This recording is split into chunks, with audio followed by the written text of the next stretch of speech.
P. Give me an O. O. Give me an E. E. Give me a T. T. Give me an R. R. Give me a Y. Y. What do we have? Poetry. Yay! Hello, my name is Gayle Heney, and I'd like to welcome you all to the studio of North Andover Community Access Media, better as known as North Andover CAM. I am Gayle Heney, producer and host of the television show Right Now, co-producer of the series Opportunity for Poetry, and former two-term Poet Laureate of North Andover. I am here today under the distinct impression that Essex County has a wonderful and vibrant poetry community, and I'm delighted to bring it to all of you today. This is part of the Trails and Sales program, and the Trails and Sales program is a partnership with interested individuals like me who would like to showcase the historical, cultural, and natural resources of Essex County. And poets, you are a cultural and historical resource. So bravo to all of you. This particular program celebrates historically what Essex County has been known for. Great poets such as Anne Bradstreet, who was the first published American poet who lived for some time right here in North Andover, and also much beloved Robert Frost. Robert Frost graduated from Lawrence High School, a neighboring community is Lawrence, and he was a valedictorian there, and he was writing love poems to his beloved Eleanor during his high school tenure. So I remember him very fondly. And now I'd like to celebrate the contemporary poets who live here, work here, inspire here, perform here, and have great fun here as poets in Essex County. I'd like to begin with Tim Cremin. Tim Cremin is a member of the Grey Corps Poets. Several of his poems have been included in the anthology Songs from the Castle's Remains.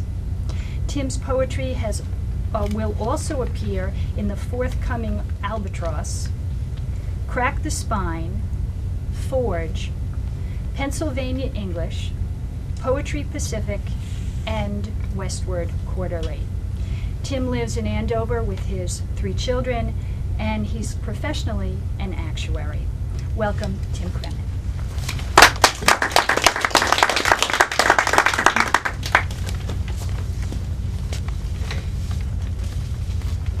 Thank you. Based on my research, there have been 453 poems written in English that reference the moon. So I thought, boy, we sure could use one more. You and me and the moon. The stars are stuck in lockstep mode above the moon. We met too late. To love you is to love the moon. Untouchable, though visible to the naked eye, on nights when clouds might pull apart, unglove the moon. Lustrous, though not exclusively for me, the one who wakes alone at dawn to morning dove the moon. Undulant within your bounds, our tidal dance just sways one way. The sea can't push or shove the moon. Months spin into years. The end keeps creeping nearer. I swallow hard each new appearance of the moon.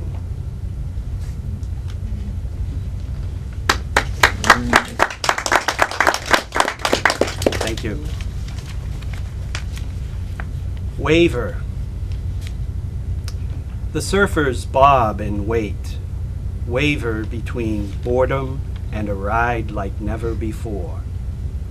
Wetsuits, barely sealing the shiver below that wants to rock and awe, hover above under the influence of salted tide, blood thumping in water-blocked ears beneath the crash of foaming liquid avalanche. Thank you. And now I'd like to introduce Jeff Roberts. Jeff is a poet and visual artist who lives in North Andover. Jeff is listed in the Poets and Writers Directory of Writers, and he's a member of the Academy of American Poets and the New England Poetry Club. His poems have been published in the Aurorian, Meany Magazine, Recursive Angel, the Lawrence Eagle Tribune, and Blood Pudding Press. His first book of poems, Chatter in the Canopy, was described by the Midwest Book Review as an exquisite blend of art and verse. His poem Beach Glass, which first appeared in the Aurorian, was nominated for a Pushcart Prize in 2009. And now Jeff Roberts. Thanks, Tim. Based on my research, there have been absolutely no poems ever written as a tribute to Oscar Levant, the 20th century's leading interpreter of Gershwin piano music, famous late-night talk show wit, and later in life a reclusive, drug-addled neurotic. So I decided one more would be appropriate, since there are absolutely none. This is, I was thinking this morning that Oscar Levant was his generation's Brian Wilson, who was a musical genius and ended up playing in a sandbox in his living room and is still alive. But they both lingered late in life. So this is called Sadly Our Geniuses Linger. That's Steinway gonna make a grand coffin, huge and dark. And that snifter, a fitting but fragile stone. This witty suicide shtick is killer. I eat it up, man. You drink for free, the room comes with the gig, your ladder's got no bottom rung. Your keys don't fit nothing. Nothing springs, nothing gets explored. You ain't checked out nothing since them smoke yellow tiles slipped into this guy's clothing.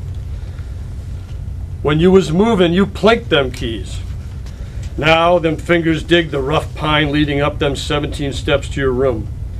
You memorize them every day on your way down. All you need to get home is to count 17. You walk like a seahorse, man. How do you climb those steps anyway? Every night ends with one long moan from the bottom of the scale. Ain't never true, never cathartic, only lazy. That last note slides flat or straightens up, just sharp enough for pity to sing its only lyric. And I sing along, I applaud your style, I listen. Each wire you wrap shakes and wails its dirge. If you could stand, you'd show me how to bend a note round my neck like silk.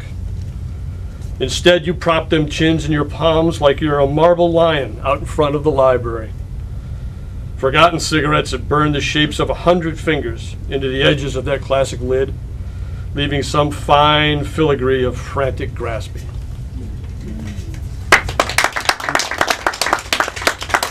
Thank you. And one more, a love letter to a martini. The juniper swells with V-shaped berries. Female fruit from the lump round bush where the legs meet the belly. Think of a cocktail glass in dark silhouette.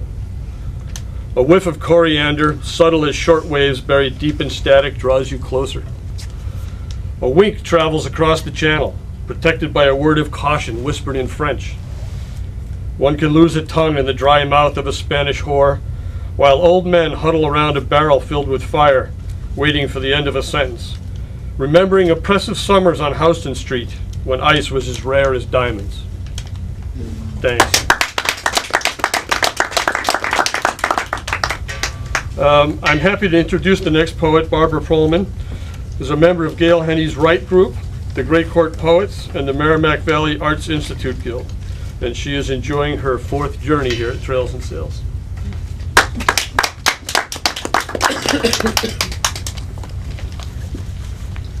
Thank you. Beautiful poetry.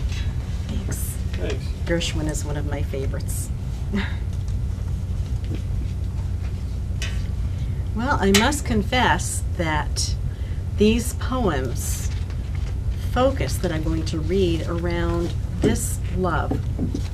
In our dotage, our 5th grandchild has arrived. Ava Faith is now 2 months old. Yes. And she is proud to have a 20-year-old brother. So, exactly. So this is fantastic. Ava just completed her first journey, while I am happily on my 4th journey. This poem is entitled 4 Journeys. The angel hovers, whispering to the yet unborn of the wondrous adventure to come, life's plan revealed. At the moment of birth, all is forgotten. The slate is wiped clean. Traveling without a map, yet moments of deja vu. Years of experience, learning becomes wisdom. Mentoring begins. Joys, sorrows, and accomplishments shared. Work complete. Time for rest. Reveling in the world's beauty, circling, centering, coming home.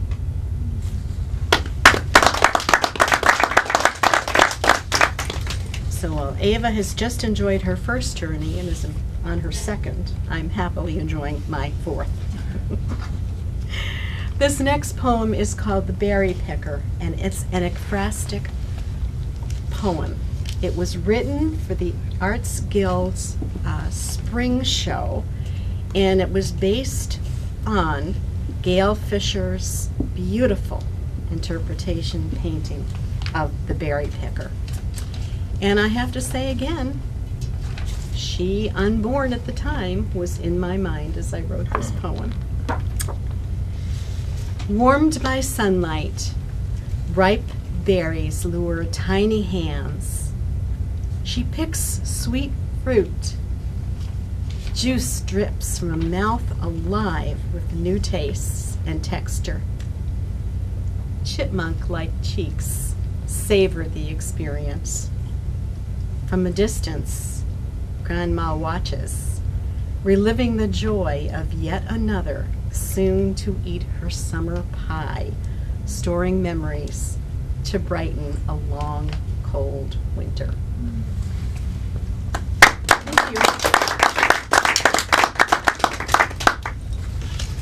you. Our next poets are a joy to experience. I've had the honor and the privilege of seeing them many times. Deangelo is a married poetry performing partnership, now retired after 20-plus years of touring, but not performing locally here in the Northeast. Nadine and Ken believe in hearing multiple voices wherever possible and present in the audience a unique way of listening to spoken poetry. So, let's listen in. What am I going to do with this book? Excellent. There is a multitude of miracles to get down on our knees for Or to raise up our arms about. in this wondrous world, yet most go unnoted. A weed reached up as if begging for attention. A redwood looked down, wanting to help, but alas, the weed could not be seen. Take artichokes, for instance. Most folks do not ever think about an artichoke.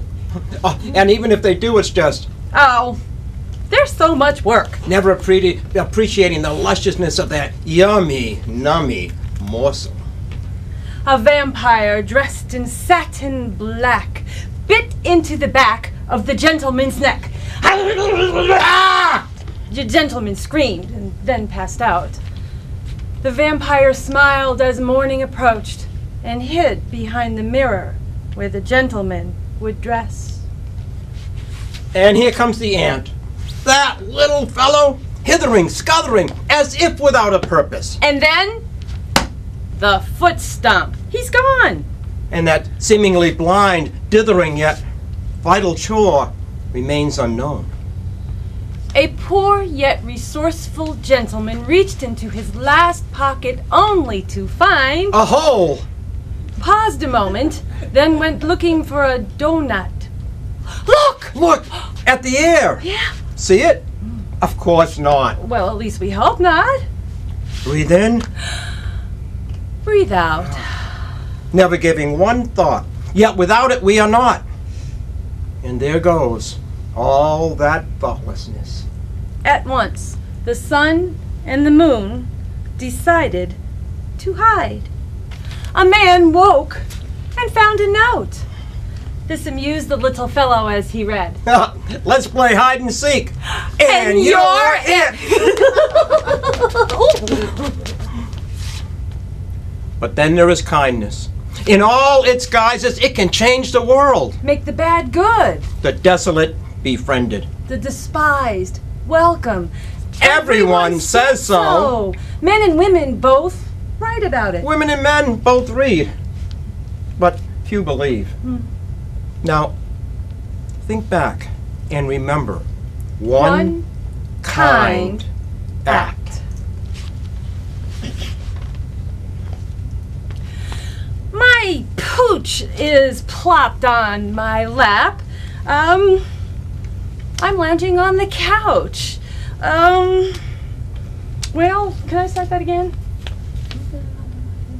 My pooch is plopped on my lap. I'm lounging on the couch. His elbows are deeply digging in, and my reply is, ouch. I wonder if he's thinking that I'm a fellow pup. All I really know is that I can't get up.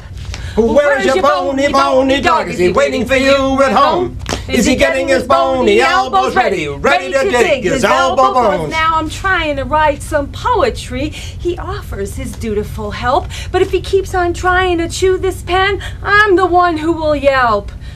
I wonder what my point is. No matter, I suppose. I cannot read my writing through his big, wet nose. Where's your bony, bony dog? Is he waiting for you at home?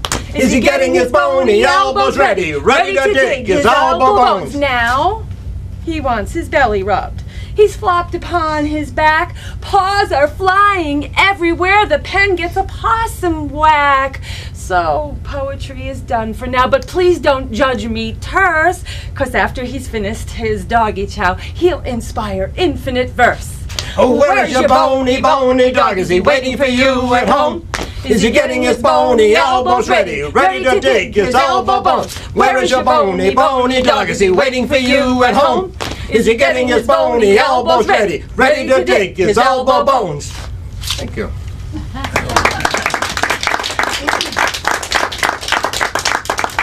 Next up, we have Mark Shore, born in 1944.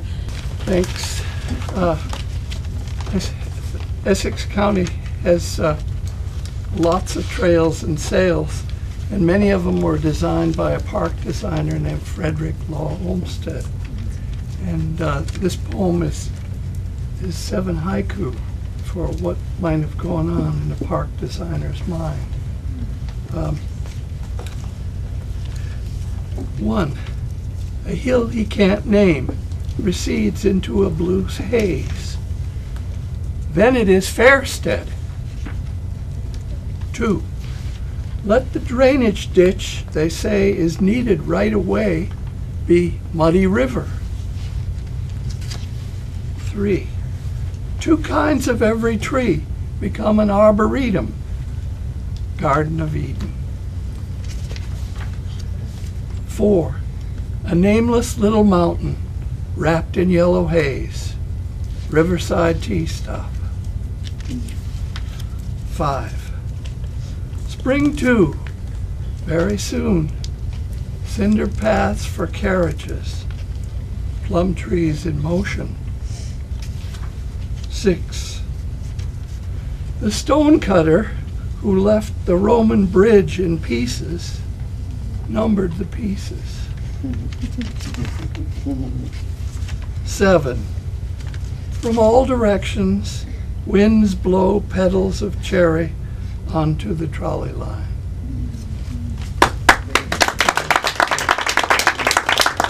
Our next poet is a haiku herself, Muriel Soul, and her car is a haiku. She's known for her poetry and art, and mostly her sticker car. Thank you, Mark. So there's been a little change of plans. Elizabeth and I are kind of collaborating, and by Elizabeth I mean Isabella, because I'm not a morning person. So I'm going to read one of Elizabeth's. Once again, Isabella.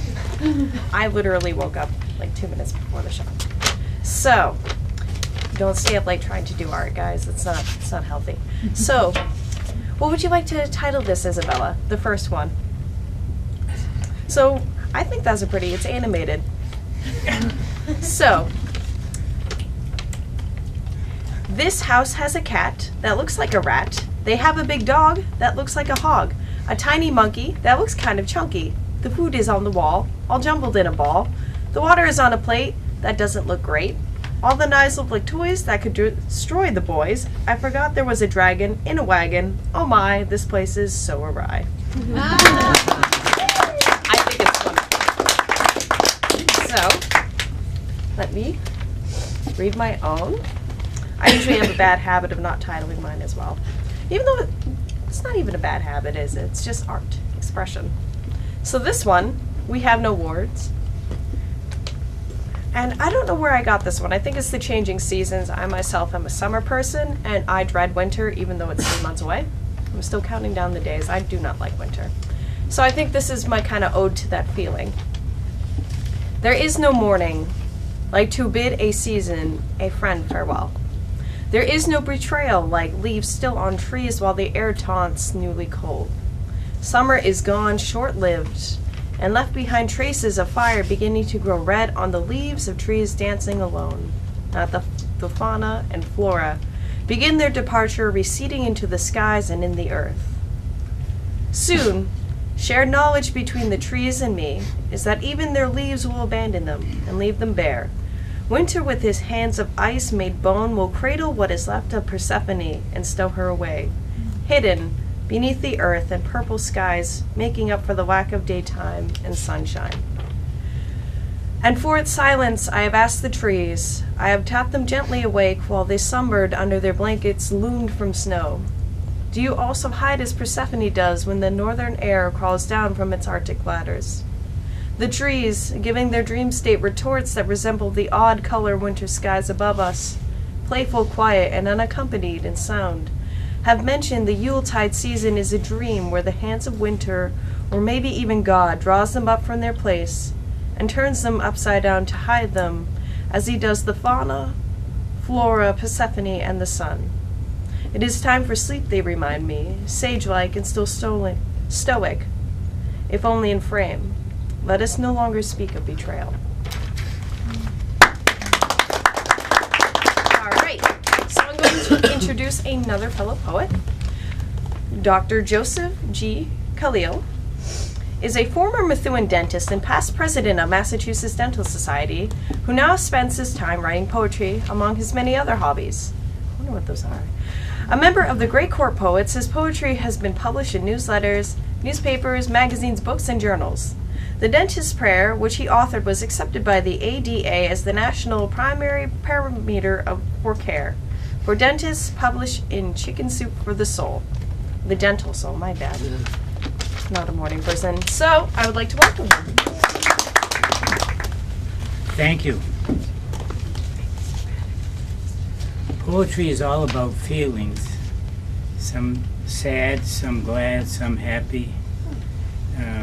My first poem, I guess you can call it sad. Both of these poems that I'm going to read are about real people and real happenings, real things. This is called Emma. My son, you gave me such a gift.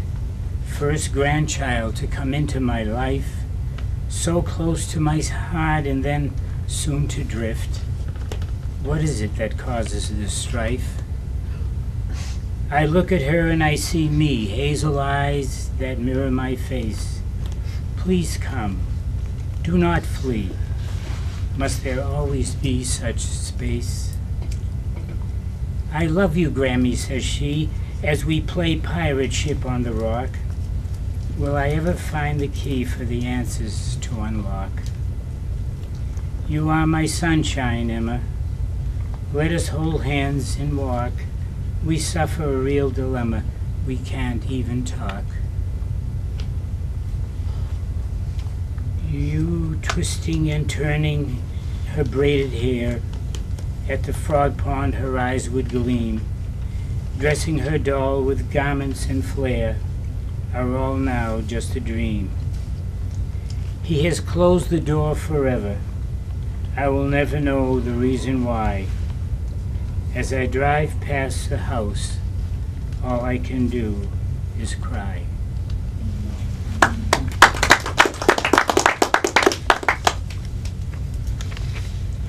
I thought I would entertain you with this one. I find it amusing.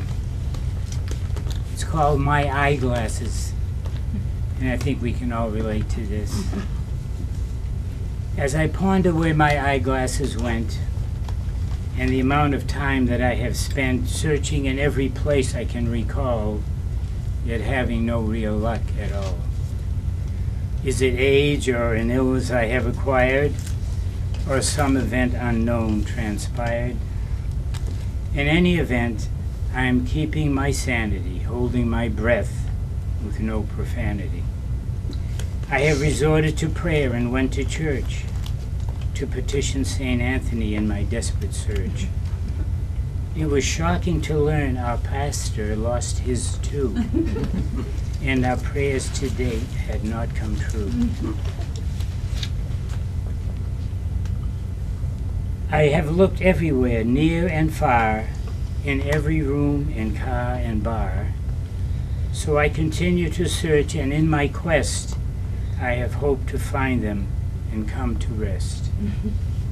Then what I will need to make one more stop and take them back to the optical shop, not simply to ascertain their description, but to correct an error they made in my prescription.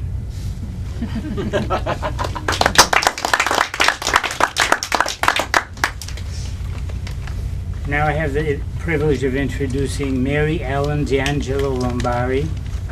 She writes in the genre of poetry fiction, including flash fiction, creative nonfiction, and journalism. She is currently a staff writer for the Methuen Life magazine. Her written work and photography have also been published in the Grey Court Poets anthology, Songs from the Castle's Remains, Parnassus Library Literary Magazine, Methuen Ranger Band Parent Association Facebook page, and the NECC Observer, where she is former editor-in-chief. She performs her work at various venues throughout New England, often accompanied by her son Tyler Deangelo Ombari, guitarist, drummer, and songwriter. She lives in Methuen with her husband and three teenage sons. What a wonderful family.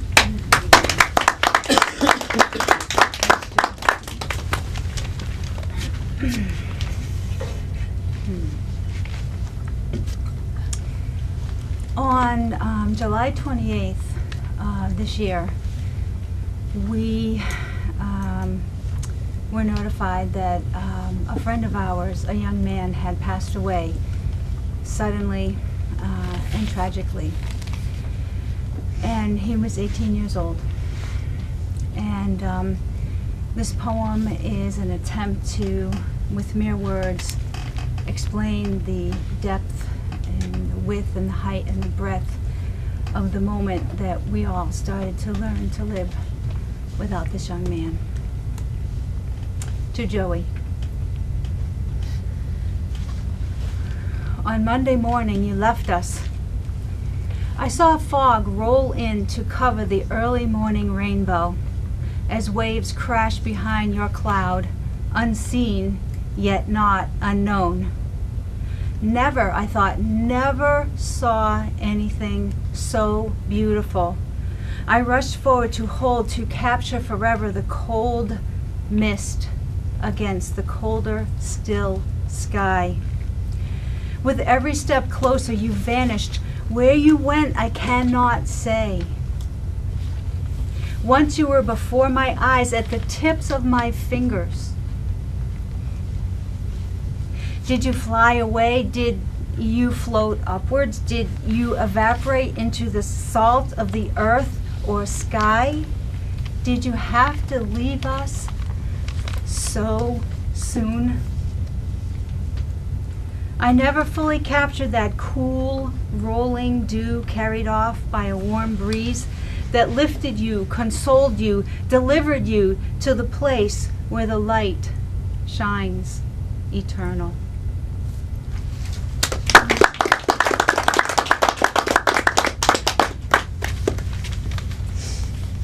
This poem is a poem I wrote to a friend of mine, and I thought it would be appropriate in the light of the current solar flares that we have been experiencing.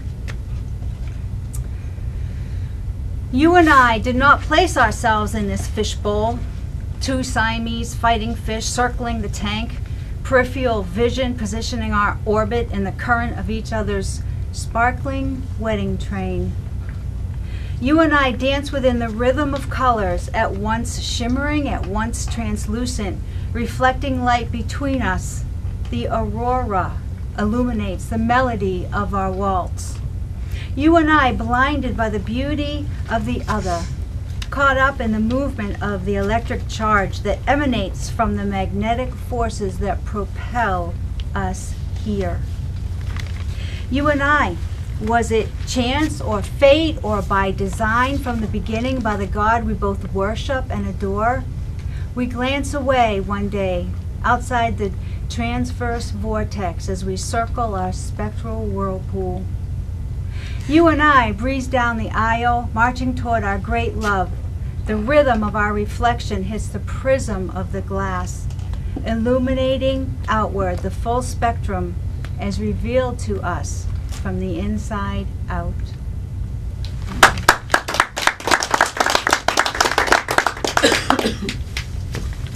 And now I have the great privilege of introducing my fellow Gray Court Poet member, Steve Sahegan.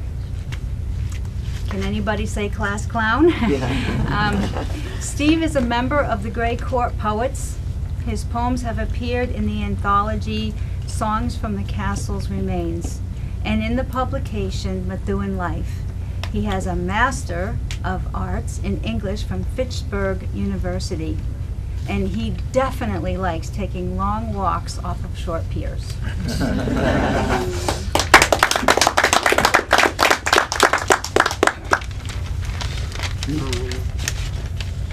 I know that football season is coming up, so my first poem is called A Super Bowl for the Taste Buds. Hey, sports fans, John Madden here to play ball with gurus. It's the Quanzi Quakers versus Kremlin Crunchers. There goes Frankenberry as he kicks ball downfield. Quakers Cocoa Pebbles catches ball and won't yield. He's mowing down the field like it is shredded wheat. Tony the Tiger has his claws into balls. Sweet! Crunch! He is stopped at the 30-yard line by Cal. Kellogg is an all-star and pal. There's a rumor about Tony raising branded cattle and serves Apple Jacks to neighborhood kid. Wow, this is smart start to game. Cal's called Special K.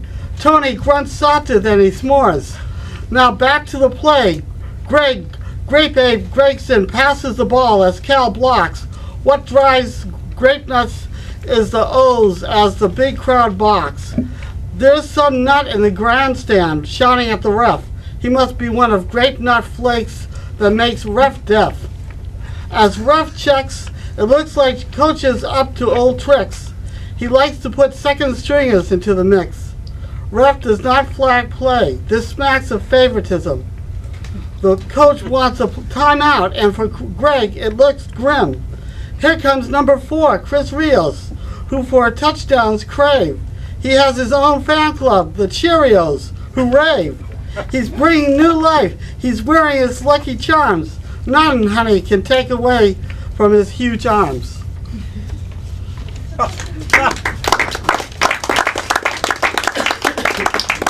And my second one is a revamping of a favorite old poem by Edgar Allan Poe. The Raven Revved Up. Once upon a midnight dreary, while I pondered a Ford Fury over many a quaint and curious volume of forgotten Ford, while I nodded, nearly nappy, suddenly there came a tapping, as of someone gently rapping at some strange accord. Some strange sonata, I muttered, at Herb Chambers that I ignored. Only this and nothing floored. Ah, distinctly I remember it was in that bleak December, and each separate dying ember brought its ghost upon what's floored.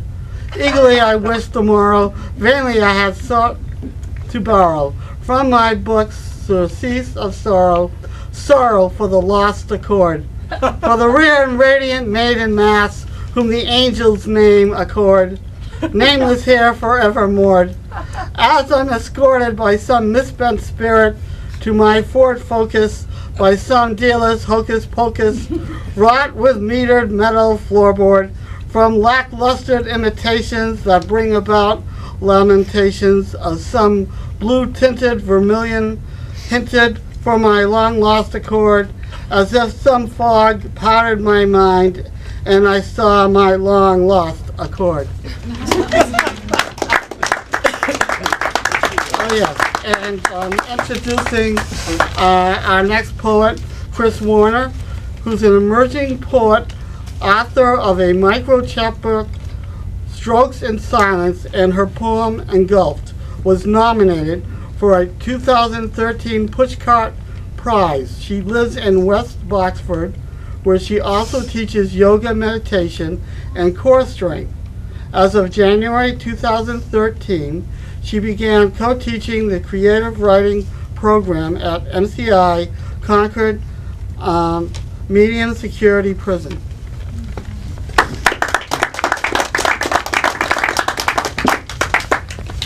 Thank you. I'm going to do my best to project. Not much voice, and I guess this is a little different take on football. It's called In Steubenville, Ohio.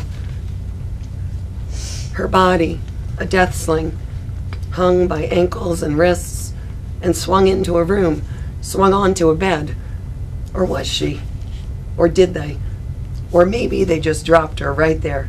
Maybe they just had her right there on the floor in the doorway. And where was everybody else at the super fun all-nighter? Watching, laughing, were there cheers and high fives as they clinked their plastic red drink cups together? Was there the usual, a little sampling, some downbeat or backbeat or spittled beatbox, and was that freaking music deafening?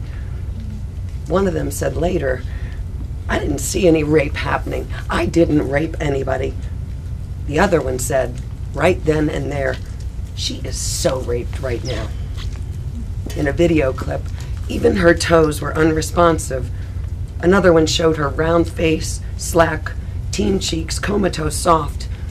And in another, grainy close, and in high definition, a runnel of spit had run down her chin, wobbly, shining. Nobody wiped it off. Nobody closed her mouth. Nobody took care of her. No one said whether she ever woke up. Football season has already begun again.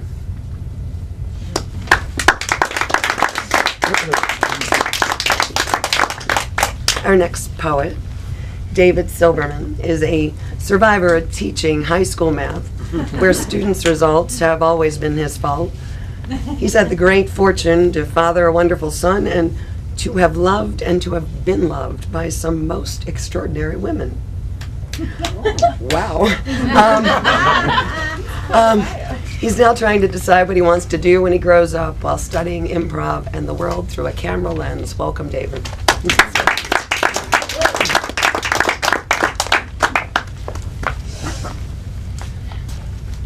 I hope I can live up to my bio. I did some research for this poem and got distracted over a cup of coffee. And this produced a piece called Latte Art.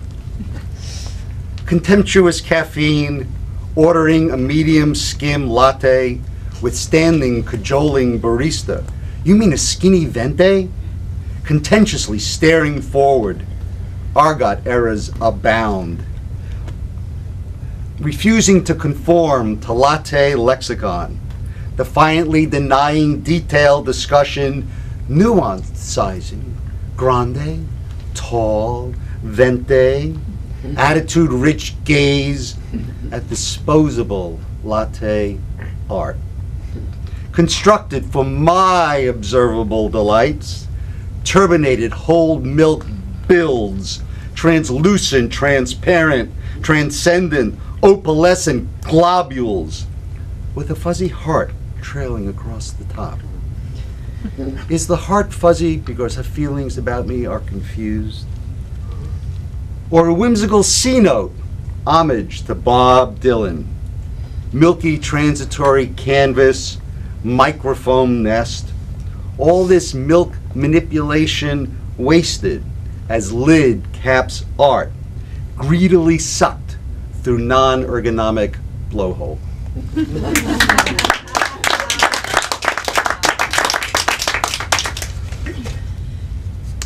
And then about one of those loves of my life.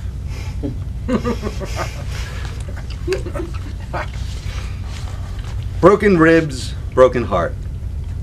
Fisherman grizzled by North Sea winters makes a scene in the wheelhouse, bemoaning capricious Zeus, Poseidon, and other mythic deadbeats.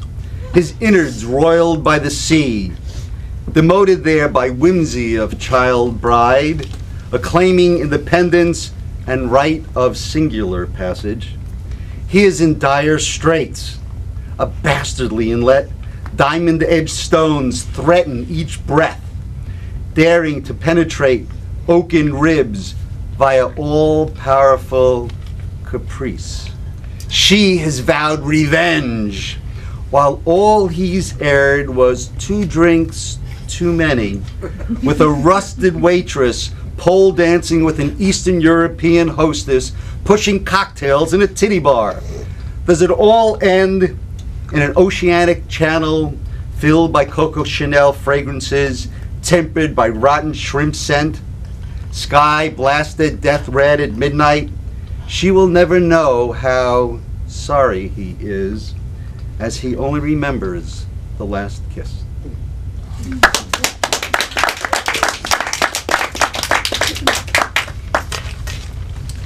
And the next reader is Marty Applestein, who has been writing for 40 years, mostly expounding personal feelings and hopefully leaving a meaningful legacy for family and friends. Marty? Thank you. Thank everybody for having me today. And the poem starts with a thought of nobody's being perfect. When growing up, one of life's challenges is with these imperfections, finding self-esteem.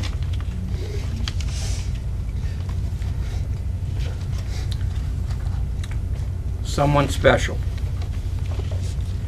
Look inside yourself and see the truth. It's not that tough a feat. Please smile and simply say hello, because there's someone you should meet. She's sensitive, kind, and caring, but perhaps a little confused with a somewhat serious problem that should become diffused. She can always use a bit of help, maybe a hand that you can lend, with a gentle hug and a soft-spoken word, because she can really use a friend. You'll never meet a finer soul, even though she has her flaws. Her heart is pure, of that I'm sure, and she'll survive because of nature's laws. So learn to love this person, because there's only just a few, with her warmth and tenderness. And please remember, this person is you.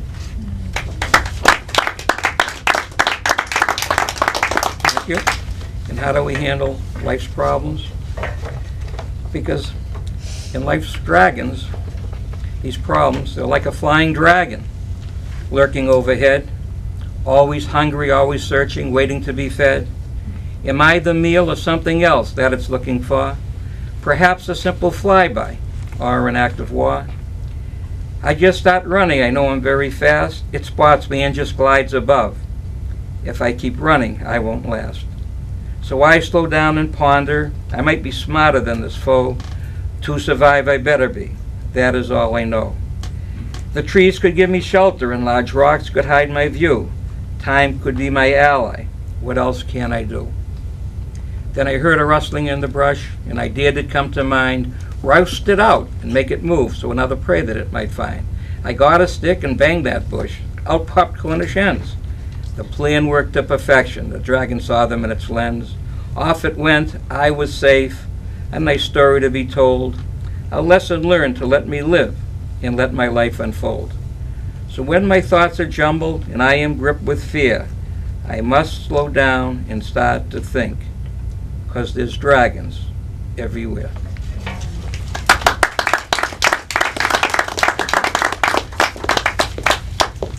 Now I'd like to introduce our final poet for this afternoon, and she is Ruth Perlman.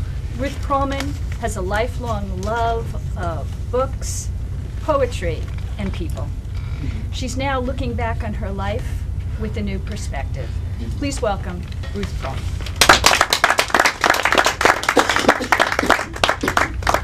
Thank you.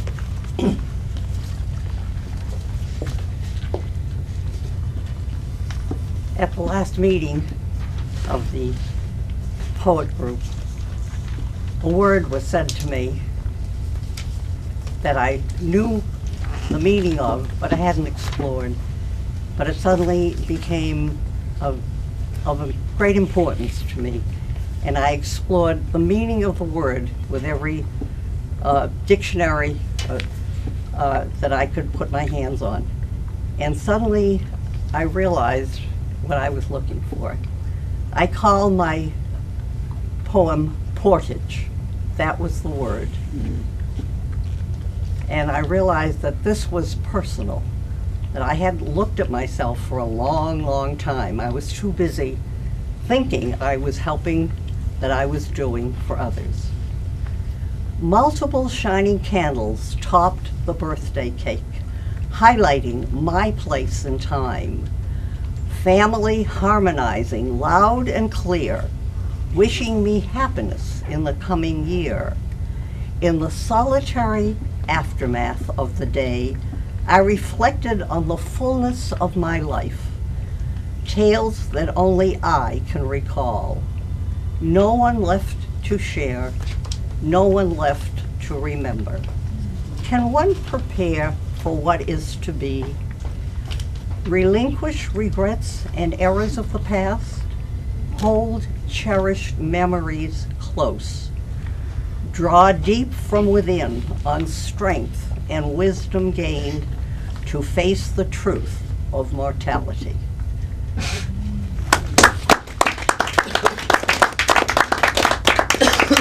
And then this is I've been going through family letters, pictures, and so forth. I think I'm the oldest member of my branch of the family at the moment. And no one's going to get ahead of me. There are a lot of pictures and a lot of activities and all the things that we take for granted when we're involved with family and life and friendships and careers. I call this one family history. The pictures were strewn about in careless piles, silent testimony to proof of past events, birth, marriage, celebration, travel, honors, documentation. We were here, we did this, we saw that. A panorama of life's passages, recorded, hoarded, names and faces bound together in perpetuity by the click of a button. Where are you now, my dearest friends? I can't remember your names. Do you remember mine? Thank you. I have to thank all the talented and inventive poets that we've had here at North Andover Community Access Media to share with us their insights, their longings, their hopes, their fears, and their joys. Terrific. Thank you, everyone. And especially a thank you to our youngest poet, Isabel, for taking the risk of letting someone else, Muriel Soul, read her work so that we could hear what you had to say. Thank you very much. And also I'd like to thank North Andover Community Access and Media for again welcoming us into your studio and allowing us to share who and what we are. And as well, the Essex National Heritage Commission that works to share with every one of us all the wonderful natural, historical, cultural, and I have to say personal gems that we can experience together. So thank you to them as well. And finally, I have to thank my family, Ron Zeheb, who is my cameraman and my great love. Thank you, thank you. And I want to leave you with one final thought. You have had the opportunity to now to hear some of the inner thoughts of your community members. Remember, we are all individuals, but we are also a community. So as we've listened and supported each other's today, please go forward and do the same because it's very important. Thank you very much.